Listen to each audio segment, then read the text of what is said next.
so uncertain about. It kind of says to me that they're reading the game differently than what most of us are. At least, you know, me as well as the panel. I would say generally in this kind of situation, you want to try to itemize against the anti-mage rather than just itemize for, you know, these lower cooldowns and just team fight potential. It seems like they're actually itemizing for the push up. Like yes, that's what I was thinking. Swindelmelon's on this cloak. He's got a casual cloak on him. Is it meant to go into more?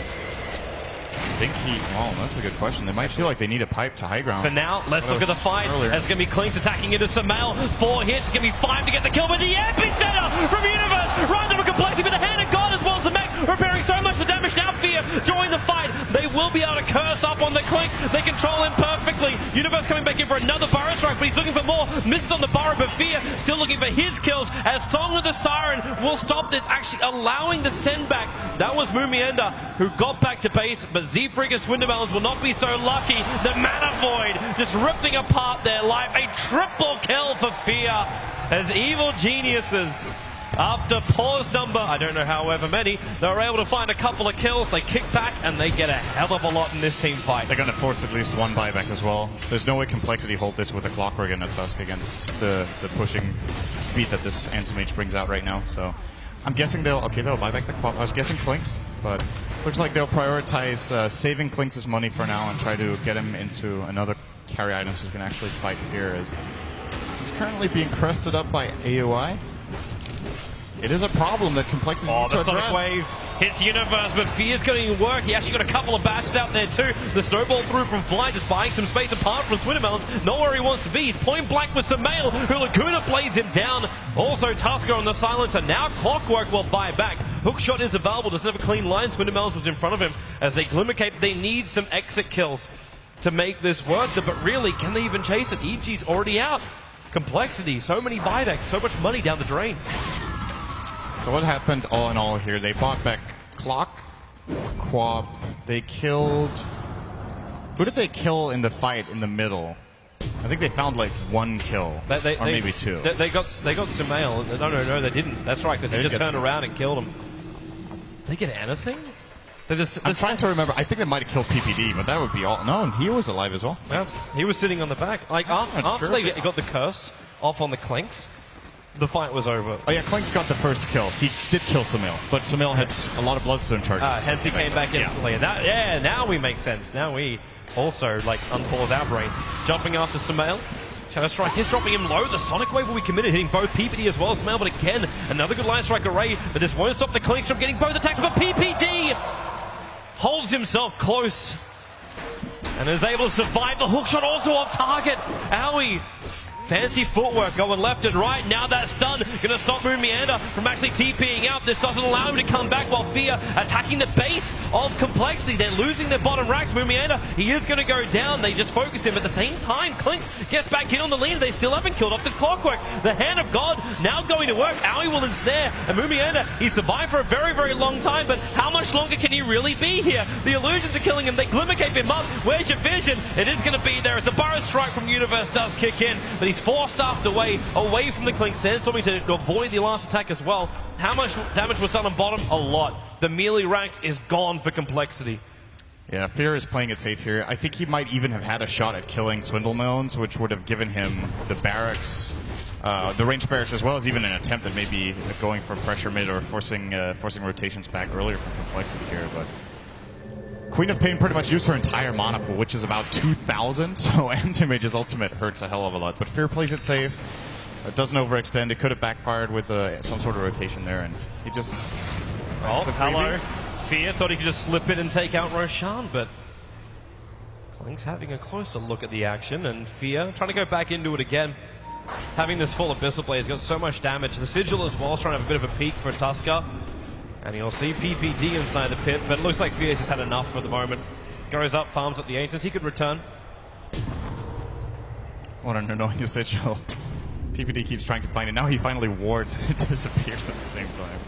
So at this point for Complexity, you know, EG's got interest in Roshan. You can scan it with both Sigil, Clockwork Rocket. You should be able to know what's going on. I don't think EG can kill it fast enough that the Clockwork wouldn't see what's happening. Do you try and contest this, or do you just try and push control the lanes and hope you can take the fight when it comes back to your base later on? I think you kind of have to contest, because if they wait and they give Anti-Mage and Aegis, he's hard enough for them to kill once. Twice it's going to be. At the same time, you're about to go into like Song of the Siren as well as Epicenter. In fact, that's exactly what Aoi does. They ensure Roshan, the Aegis ball into the hands of Fear at the same time. Boomiander, he hookshot it up so far, he's completely isolated from the rest of his team. He's never before they even get up on the high ground near the Dire Ancients. Snowball in, they go after Aoi. At the same time, Fear locking down Swindelmelons and bursting him with the Mana Void. It's a double kill for Fear. The Aegis, the Immortal, may trigger here, but the Clinks will end up dying too. Another triple kill for Fear as EG. They even get the Burrow Strike on Fly. He was TPing out at the last moment. He'll Glimmercape, but this means the Fly can't get back to base. EG can just go for broke, take that mid-racks. Yeah, this game is almost over at this point. Complexity, I feel like they had to go for that, but the execution just wasn't quite there. They didn't get the Sonic Wave off. I think Swindlemelons was considering whether he should solo ult Fear or not, because he actually had the chance to kill Fear with Sonic Wave, but only hitting him. I mean, it's easy to say in hindsight, but he probably very much regrets right now not going for that, as Fear pretty much single-handedly just killed him off, and this is going to be 2 lanes of racks.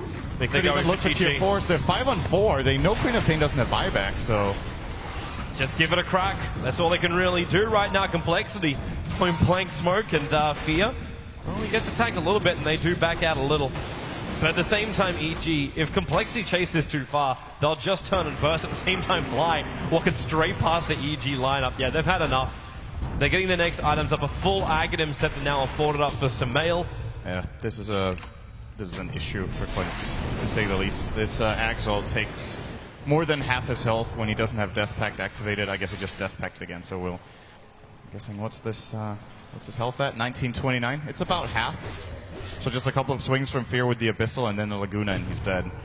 And the counterplay potential for Complexity is very limited. They can snowball, that's it. Because the Glimmer Cape doesn't counter Sumail either anymore now, which is another really important aspect of this pickup situation. Now, the item that we feel like Complexity should have had a long time ago is on Universe. Going to be on the Sand King instead, who, by the way, is ridiculously farmed in this game for the time.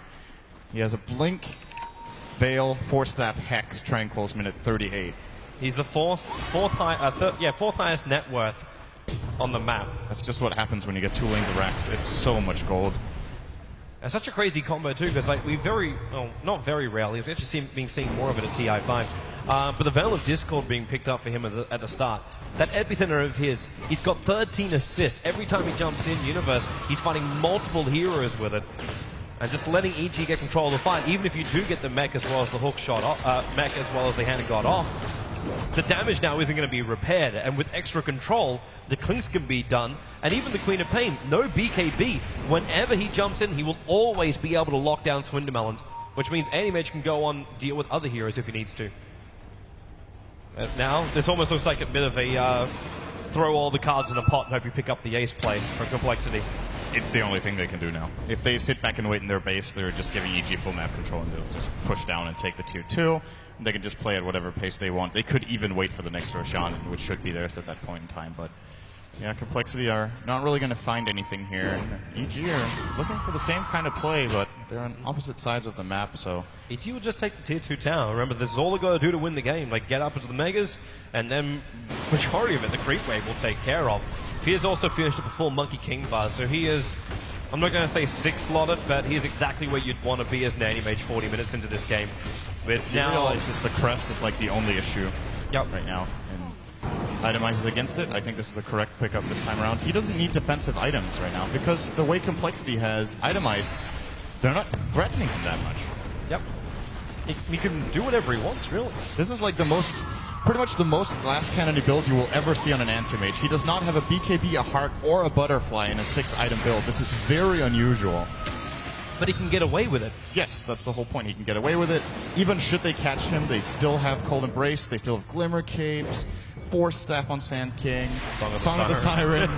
I mean, it's the biggest control of all up against one of the calls doesn't even have a BKB. The double power strike from Universe Sentry was down, so they saw him, but then the curse is over on the Queen of Pain. You'll send through to a double light trigger, and Fear comes in. Swindlemelons, it took 2 hits to kill him off, and this will be EG ravaging Complexity. Even with a Sonic Wave, Fear just jumps in deeper. 3 hits to kill off Seafreak. More Burrow Strike supports from Universe. PBD's making sure that Fear just cannot be touched. He moves back up to play objective-based gaming to finish off the racks, while Moomina might be moving back here. Sumail not affected by these cogs. Swindlemelons back to front lines, but again, Universe, a double Burrow Strike, and well, they just keep going to work. Where is AM? He has gone for a bit of a wander. He'll come back to the front lines, and this is when the game practically ends. Fly is currently hexed up, stunned, burrowed, and killed off. This is it when Swindlemelons dies. It is a full rack. It's mega creeps for Evil Geniuses here in game number 1. The Complexity, it's like they're trying to send a message for game number 2. We won't give up to the bitter end. Just keep fighting. And then Laguna Blade thinks, well, maybe fighting was not the greatest idea in the world. Fly keeps trying to return out, but with the Yule Scepter up, the stun will follow in, and Fly locks, Burrow strikes, and this should be actually Glimmercaping back past the tier 4 towers and sent back by the 10. Complexity just won't say die. I think EG is going to make them right now. Force it. Their options are very limited. Going to snowball in Chen aggressively as a distraction. Very unusual play. They're all dead. This is going to be the fountain dying. Complexity refusing to the bitter end to submit to Evil Geniuses. But the game says it's over. Game number 1 only took roughly 2 hours, but we do have game number 1 over with Evil Geniuses. It was a rough start for them, Sin. Yeah, Complexity's early game strategy just really worked out the way they imagined. Great rotations, good pressure on the map. Then they kind of let go of the pressure a bit, and I think, as we mentioned a couple of times, a big part of it was just their itemization that allowed EG to find some confidence on their anti-mage, who, by the way, goes deathless in this game, 12-0-5 for Fear. That does not happen if Klinks or Quap gets an Orchid. I'll almost guarantee it. If they get one of them gets that item early, you just, at some point, you're going to get caught, right, when you try to farm. Or, if you don't get caught and you play super safe, you farm 25% less, and maybe you're not strong enough for these fights. But Fear, he was cruising in this game, ends the game with 420 last hits as well. Solid game for EG. Good, another one of their just good slow play defensive games.